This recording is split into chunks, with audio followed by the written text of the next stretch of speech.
internet. So my name's Steph, and I grew up in a cult. This sounds like the beginning of an AA meeting or something. I've gotten to a point in my life where, I've had a few years of getting to process growing up in there, and I've gotten to a point in the last couple of years that I'm really becoming more open about my journey, what's happened, and how that's impacted my life going forward. I feel like I'm still navigating what it's like to be in a new world. There's days that I feel like I'm not normal and I don't fit in, which isn't necessarily a foreign feeling to a lot of people out there. It's still a lot of processing. There's some days that are harder than others. But here I am, and I kind of want to share some more of my experience about this. We weren't part of a large organization. It was in a rural area located out of a smaller sized city. We didn't live in a commune, but we weren't expected to live within city limits, and the people who did live inside the city limits were always like a little bit low-key shunned from the rest of the people in the cult. They were essentially like a fundamentalist Christian church is what they called themselves, except they were considerably worse. Going to fundamentalist churches, like, you think of that stereotypical like Southern Bible Belt Baptist, fire and brimstone. That was a relief compared to the stuff that we had shoved down our throat. There was about, I'd say, a period of a year where I had kind of access to the normal world, and the world of the cult started to overlap. In that middle part, it wasn't so bad. But eventually the cult side took over. I lost contact with just about everybody from before that period of my life. Once we became regular members of the church, people stopped being friends with me.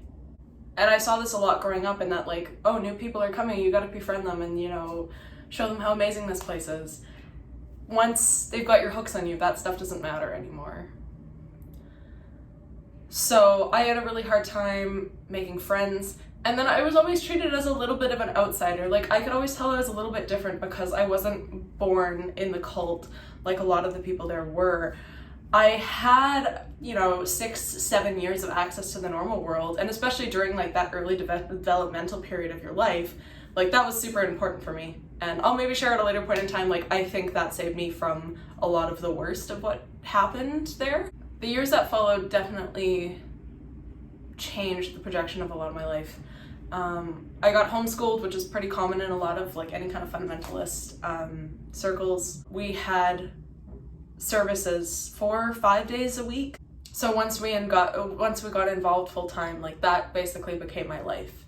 Things happened slowly and then all at once. It's funny.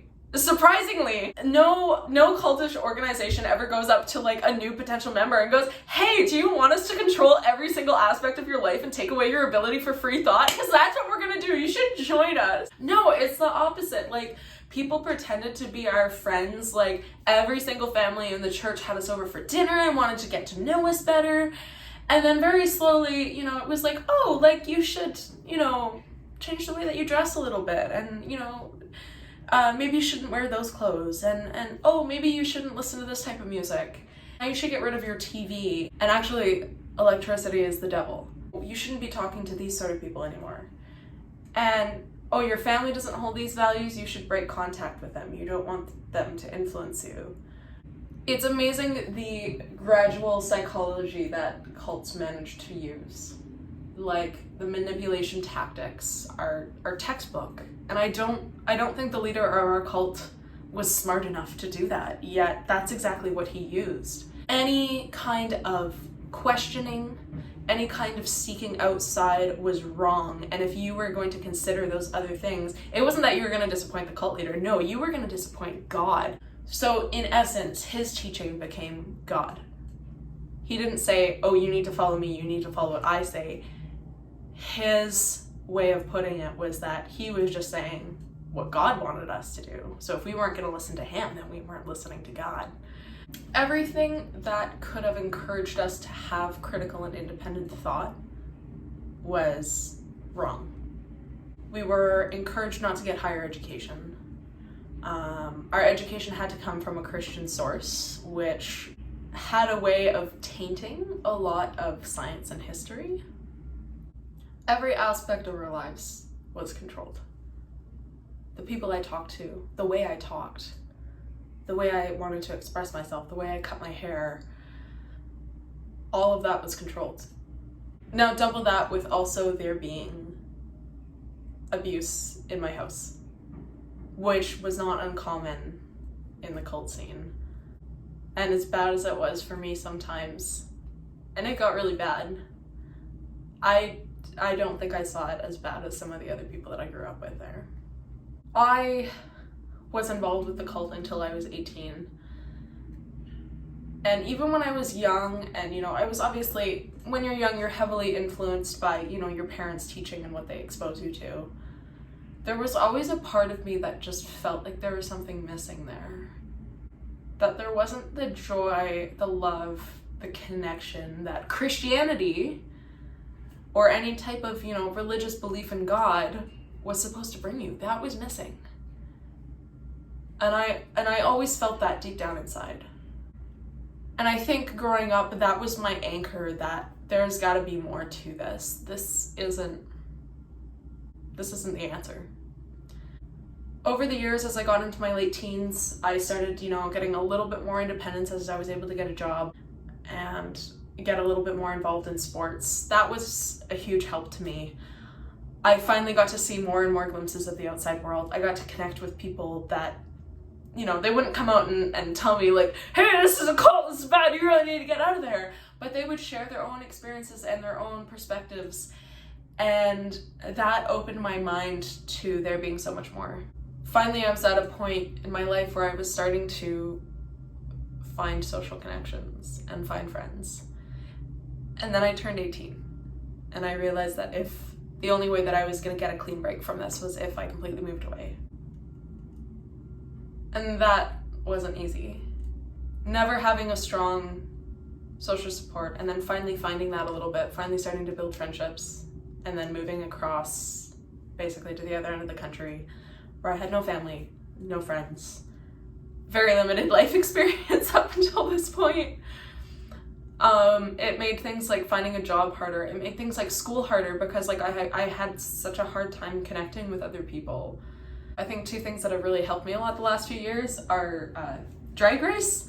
Ironically, watching a bunch of gay men has taught me how to be a better woman. I can't explain it, I don't know, but that show has really helped me connect and find more of myself and be more open with my self-expression and be proud of who I am, be proud of my past and be willing to accept it and acknowledge that, yeah, it has affected me, but I don't have to let it stop me. That has helped me so much. The other thing that helped me so much was music. That was something that was, taken away from me all through growing up. We weren't allowed to listen to music. We could have very traditional hymns with very traditional instruments. But as somebody who grew up loving music, like I was 3 years old and I would headbang to the Top Gun soundtrack. I knew every word. I had it on cassette. Like, I'm lucky I didn't wear that thing out. Having that taken away from me was like taking a part of my soul. And I know everybody I grew up with had something like that inside them that they never got to connect with. Taking away something that makes up somebody's self-identity can destroy them as a person. And that's what I've had to work to overcome, to get back, to make up for all the years that I missed out on. And there's some days I look back and I'm so bitter about everything that I missed out on.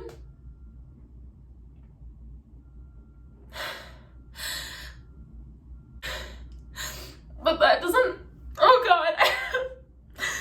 that doesn't have to stop me from finding the parts of myself that I lost along the way. Every day that I'm further away from what I grew up in,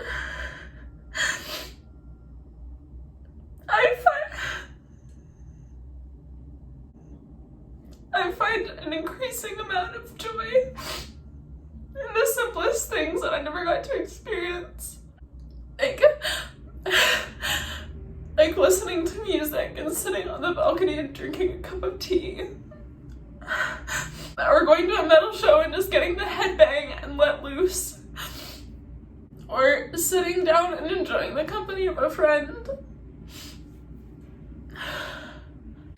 The freedom that I find in every single day, and I reiterate, there are some really goddamn hard days, but the freedom that I find in every single day is the most powerful and invaluable feeling that I could ever grasp onto, that I could ever imagine.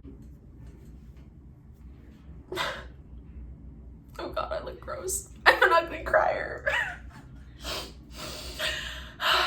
So, now I'm in my 20s. I'm finding ways to connect with my childhood that I missed out on. Gaming has been a huge outlet for that. Like, I started playing Fallout New Vegas last month, and it's just, it's amazing to like connect with these characters and with the story and just get lost for a few hours. Very, very, very, very, very rarely in my childhood did I feel 100% freedom to just be myself. And things like gaming now help me reconnect with that. So yeah, I'm in my 20s, trying to make up for lost time, trying to build a better life for myself, learning how to find myself, and learning how to build a life for myself that sets me up for my best success. So yeah, I don't know if this video might seem a little surface level.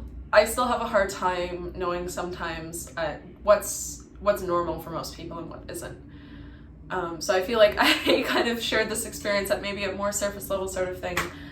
So if you have anything that you've ever wondered about, what it's like for people living in a cult, what it's like to get out of that, and if you have ever lived that experience, just know that you're not alone. Just know that nothing is going to be the way that it should have, but it doesn't mean that you have to miss out on everything that you lost. Thank you from the bottom of my heart for listening and for letting me share my experience with you. Really appreciate it. Till next time.